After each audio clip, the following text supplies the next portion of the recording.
मराठा आंदोलनासाठी अवघी 8 तासाचीच परवानगी देण्यात आली आहे। 29 ऑगस्टला सकाळी 9 ते 5 वाजेपर्यंत हे आंदोलन होणार आहे। अवघ्या 8 तासात आंदोलन परिणाम कसा साधणार हा सवाल आता उपस्थित होतोय। आंदोलकांच्या संख्येवरही मर्यादा घालण्यात आली आहे। आझाद मैदानात अन्न शिजवण्यास मनाई करण्यात आली आहे। एवढ्या अटी पाळून आंदोलन कसं होणार हाही सवाल या निमित्ताने उपस्थित होतोय। अटींच्या आडून मनोज जरांगेंची कोंडी करण्याचा प्रयत्न आहे का?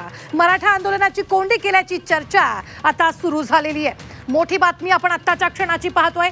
पोलिसांनी जरांगेंना 1 दिवसाची परवानगी दिली, त्यातच आता 8 तासाची परवानगी दिल्याची चर्चा सुरू झाली आहे। आत्ताच्या क्षणाची ही सगळ्यात मोठी बातमी आपण पाहतो आहोत। तर पोलिसांनी काय अटी शर्ती घातलेल्या आहेत पाहूयात ग्राफिक्सच्या माध्यमातून।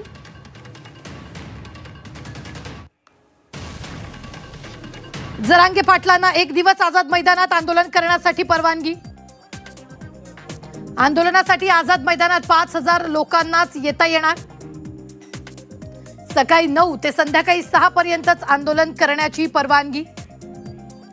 शनिवार, रविवार आणि शासकीय किंवा सार्वजनिक सुट्टीच्या दिवशी परवानगी नाही। मुख्य आंदोलकांसोबत फक्त 5 वाहनांनाच आझाद मैदानापर्यंत जाण्यास परवानगी। पोलिसांनी निर्देशित केलेल्या शिवडी ए शेड, कॉटन ग्रीन परिसरात वाहनांच्या पार्किंगची सोय। परवानगी घेतल्याशिवाय ध्वनिक्षेपक, सार्वजनिक प्रचार यंत्रणा किंवा गोंगाट करणाऱ्या उपकरणांच्या वापरावर बंदी। आंदोलनात सहभागी लोकांना आंदोलनस्थळी अन्न शिजवता येणार नाही, कचरा करता येणार नाही। गणेशोत्सव असल्यामुळे आंदोलकांमुळे वाहतुकीला कोणताही अडथळा होता कामा नये। आंदोलनात लहान मुलं, वृद्ध आणि गरोदर महिलांना सहभागी होता येणार नाही।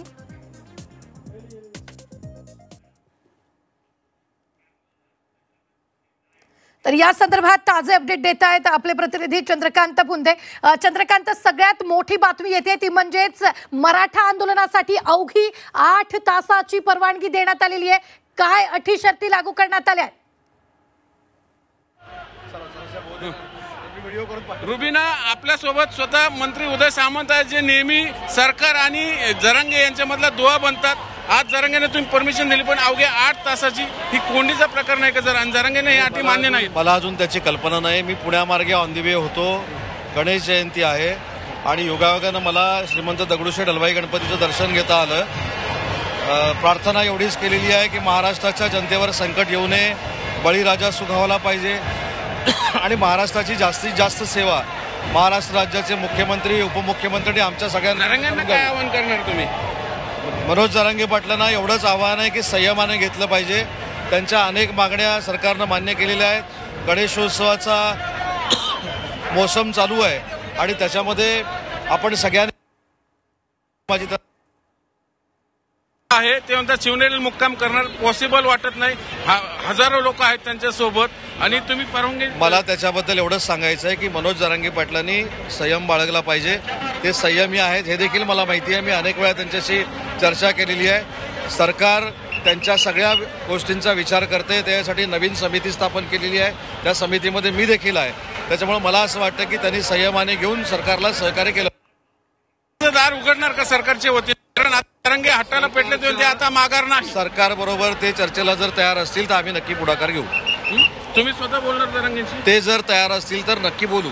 ते म्हणतात आमची कोंडी केली जाते, आम्ही माघार घेणार नाही। सरकारनं कुठेही, उलट मराठा समाजाला न्यायाची भूमिका आहे। म्हणूनच एकनाथ शिंदे साहेबांनी, देवेंद्रजींनी 10% आरक्षण हे मराठा समाजाला दिलेलं आहे। आणि दुसरं महत्त्वाचं दोघांच्याही बाबतीत सांगेन की या महाराष्ट्रामध्ये पहिल्यांदा मराठा आरक्षण देऊन टिकवणारे हे देवेंद्रजी फडणवीस साहेब होते आणि त्याच्यानंतर पुन्हा आरक्षण देणारे एकनाथ शिंदे। पण त्यांना ते मान्य नाही, त्यांना सरसकट ओबीसीतनं आरक्षण हवे। ते पॉसिबल आहे? मी तुम्हाला तेच सांगितलं की जे जे मराठा समाजासाठी करता येईल ते शासन करणार आहे। धन्यवाद। हे होते उदय सामंत, ज्यांनी नेहमी जरांगे आणि सरकार यांच्यामध्ये दुवा बनवून काम करण्याचा प्रयत्न केलेला, अनेकदा यशस्वी मध्यस्थी केलेली, पण यावेळेस जरांगे हट्टाला पेटलेले आहेत। सध्या त्यांचा ताफा जो आहे पैठणमध्ये आहे। पैठणहून पुढे ते शिवनेरीकडे कूच करतोय। आज खरं तर त्यांचा नियोजित मुक्काम शिवनेरीला होता, किंबहुना ते अजूनही ठाम आहेत। पण पैठण आणि शिवनेरी अंतर का पाहिलं नुसतं न थांबतं तर 6 तासच आहे। मी तो विचार केला तर पहाटे 4-5 वाजतील त्यांना पोहोचायला। मग तिथून पुढे ते मुंबईला कसे जाणार? आणि पोलिसांना 8 तासाची अवघी परवानगी दिली, मग कसं होणार? निश्चित धन्यवाद चंद्रकांत. ताजे अपडेट देण्यासाठी आम्ही वेळोवेळी तुमच्याकडून या संदर्भातले ताजे अपडेट घेत राहणार. तुर्तास आपण ही सगळ्यात मोठी बातमी पाहतोय ती म्हणजेच आंदोलनासाठी फक्त 8 तासांची परवानगी देण्यात आलेली आहे.